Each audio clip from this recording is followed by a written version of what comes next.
Ծիծեռնակաբերդում կառուցված հայերի ցեղասպանության հուշահամալիրը ԱՄՆ Սովետական Միության, այնուհետ Ռուսաստան հակամարտության համատեքստում։ Վերջերս Փաշինյանը իր զրույցներից մեկում ակնարկում էր, որ Սովետական Միության իշխանությունները թույլատրել են Ծիծեռնակաբերդում կառուցել հայերի ցեղասպանության հուշահամալիր միայն նրա համար, որպեսզի թուրքերի դեմ հայերին ավելի տրամադրեն, որպեսզի հայերին կարողանան օգտագործել թուրքերի դեմ։ Արդյոք սա ճշմարտություն է։ Միանգամից ասեմ, որ այստեղ մեծ մանիպուլյացիա կա Փաշինյանի կողմից, բայց պատմական իրադարձությունները այնպիսին են, որ կա այս տեղեկատվության մեջ որոշակի ճշմարտություն, որը սակայն Փաշինյանը հերթական անգամ օգտագործում է այն համատեքստով, որ իբր թե մենք և թուրքերը ունեինք լավ հարաբերություններ, բայց դա ռուսներն էին, որ սրում են այդ հարաբերությունները վատացնելու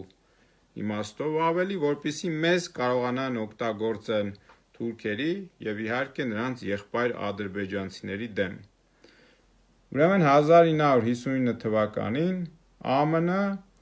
հրթիռներ է ատոմային տեղակայում իր ՆԱՏՕ դաշնակից Թուրքիայում։ Այդ հրթիռները անվանում են Յուպիտեր, որոնք կարող էին րոպեների ընթացքում Մոսկվա քաղաքը խոցել։ Եվ որպեսզի Սովետական Միությունը կարողանա հակակշռել և կանխարգելել հնարավոր ռիսկերը, 1962 թվականին Խրուշչովի ղեկավարությամբ իրենք փորձ են անում, այսինքն փորձ ասած արդեն սկսում են տեղադրել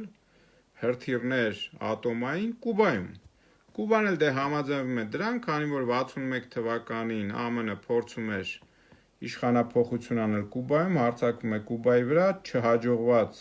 իշխանափոխության փորձ է լինում և դրա համար Կուբայի Ֆիդել Կաստրոն համաձայնվում է դրան։ Եվ այստեղ առաջանում է հայտնի ճգնաժամը, որ մարդկային պատմությունը գիտի, որ ամենամոտ ճգնաժամն է, որ մարդիկ կանգնած էին ատոմային պատերազմի եզրին 1962 թվականի հոկտեմբեր ամսին, որը բարեհաջողությամբ ավարտվում է և ինչ է տեղի ունենում, այդ Յուպիտեր հրթիռները Թուրքիայից և Իտալիայից ԱՄՆ ապամոնտաժում հեռացնում է և նույնը անում են ռուսները, այսինքն Սովետական Միությունը, Կուբայից հեռացնելով իրենց ատոմային հրթիռները։ Մեր հուշարձանը հայերի ցեղասպանության 50-ամյակի կապակցությամբ հուշարձանը թույլատրել են 65 թվին կառուցել, ավարտել են 67 թվականին։ Եվ այստեղ, եթե գնանք Փաշինյանի այս դատողությունները մի կողմ դնենք, որոնք պրոթուրքական են, ես ինչպես եմ տեսնում այս իրողությունները։ Ռուսները, ինչքան էլ որ Սովետական Միություն էր, ամեն դեպքում այդ ընթացքում արդեն հիմնականում ռուսներն էին կառավարում երկիրը, իրենց դատողության մեջ, որը մինչև հիմա էլ այդպես է մնացել։ Այս տարածաշրջանից ՆԱՏՕ անդամ Թուրքիայից, այս թուրքական աշխարհներից վտանգը կանխելու համար այս տարածաշրջանում հայերին այո պետք է ուժեղացնել։ Բայց հայերին ուժեղացնելով հանդերձ պետք է հայերի վրա ունենալ ազդեցություն, որպեսզի հայերը իրենց հետ գործընկերային լինել և հետևաբար այսպես ասած վահանի դեր կատարել այս տարածաշրջանում։ Արդյոք կա սրա մեջ վատ բան։ Ես կարծում եմ ոչ։ Սա իմ համոզմամբ հենց այն հարաբերություններն են, որ օրինակ Իսրայելը ունի ԱՄՆ-ի հետ, որը և օգտագործելով կարողանում է իր ազգային շահերը առաջ տանել։ Եվ ես ինչ եմ պնդում, որ Ռուսաստանի այս շահը, որ նա ուզում է Հայաստան պետություն այստեղ լինի, որ մեզ վահանի դերում օգտագործի, որովհետև փոքր երկրները միշտ էլ մյուսների կողմից օգտագործվում են, բայց եթե փոքր երկիր իր գինը գիտի, իր աշխարհագրական դիրքի կարևորությունը գիտակցում է, նա էլ այդ մեծին է օգտագործում։ Այսինքն աշխարհը այդպիսին է։ Բնության մեջ էլ ցանկացած դեպքում միշտ եթե մի կողմը մյուսին ուղղակի չի խժռում, կա փոխադարձ համատեղ սիմբիոզ օգտակար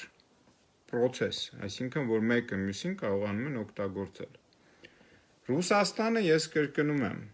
համաձայն է այս տարածաշրջանում Հայաստանը ուժեղանալ, եթե իր հետ կապում է հարաբերություններ երկարատև բարեկամական, այսինքն չի թույլատրում, որ Հայաստանի Հանրապետությունում օրինակ ԱՄՆ տեղադրի ինչ-որ պահի տեսական եմ ասում, հրթիռներ Հայաստանի տարածքը օգտագործվի Ռուսաստանի դեմ, որտեվ այդ պահից սկսած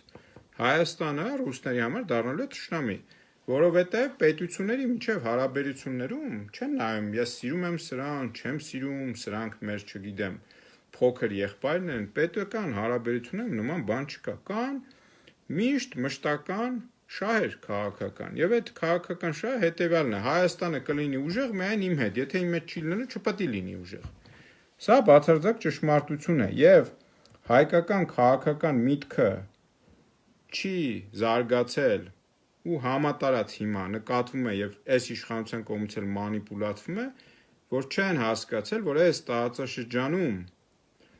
Հայաստան պետությունում հայերի շատանալը եւ հայերի ուժեղ լինելը ձեռնտու է միմիայն ռուսներին։